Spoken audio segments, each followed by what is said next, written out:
The argument can be made that Seattle Seahawks head coach Pete Carroll and his staff mentally fumbled away a sure shot at defending their Super Bowl title on Sunday. Then again, this was a fumble that was only about a game. It was about a year ago where the most powerful mayor in America had one chance to get it right and also fumble. Thing is, this one cost Chuck his life. And there is no amount of whitewashing the mayor's people have been able to muster that will wipe away the scandalous demise and obvious cover-up in the death of the Groundhog who gave his life for a photo op.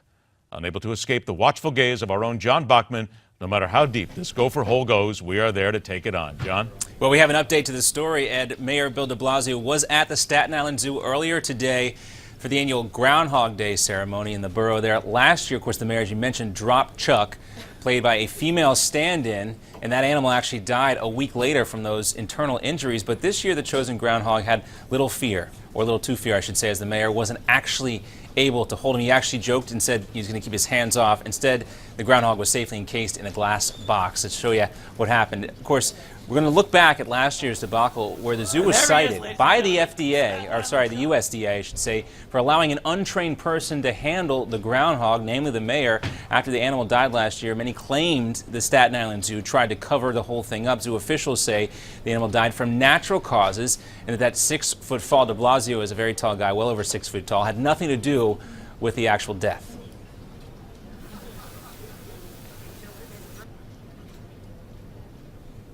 Right after the ceremony itself, the veterinarian took her into the hospital and did a full examination on her. Charlotte was x-rayed. There was no indication whatsoever that she received any type of injury from this fall.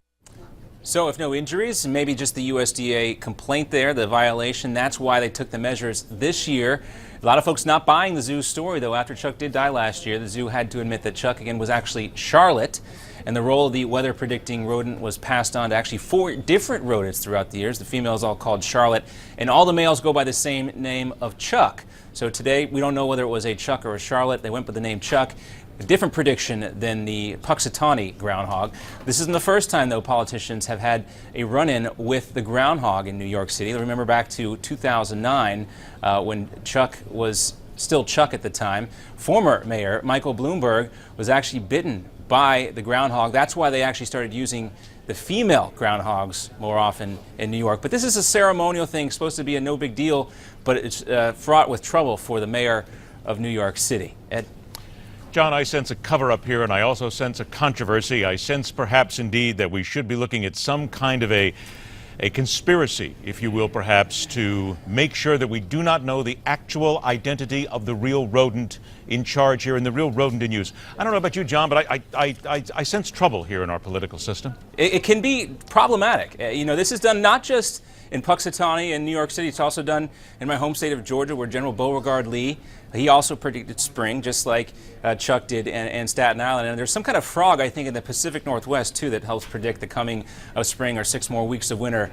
But these ceremonial events are supposed to be fun. It's supposed to be a photo op, as you mentioned, for the mayors. But if there is a problem like what happened with de Blasio, and in addition to all the other struggles he's had, much more serious struggles, I think it's fair to say, the problems can mount. And this all comes also, we failed to mention that PETA actually named Bill de Blasio their Man of the Year last year for him trying to get the horse-drawn carriages outlawed in Central Park. Meantime, while all this is going on, PETA naming him the Man of the Year, the USDA citing the Staten Island Zoo for letting someone unqualified handle their animals. John, just remember this. In the 1880s, when they started Groundhog Day, it was actually on the menu because they used to eat groundhog at that time. I think they called it like a cross between pork and chicken.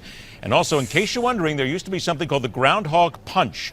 It was a combination of vodka, milk, eggs, orange juice, and other ingredients, which I don't think we're going to be having one. I don't think that was going to be served at the Super Bowl parties on Sunday night. It does not sound No, and I tell you what, though, if you want to make one up in the shaker, I'll be happy to try it out. Really? With you, of course. Okay, no, absolutely not. John, please, because you've offered, I think that you should be the first one to give this a try. I think that you should be the one, as the investigative journalist that you are, to give us a shot at this. We're gonna follow up on this. Method journalism. I don't know if I'm up for it. We'll see. I like it. All right, thanks a lot, John. Second hour on MidPoint, another set of useless peace talks as a European nation smolders and burns at the hands of a Russian madman.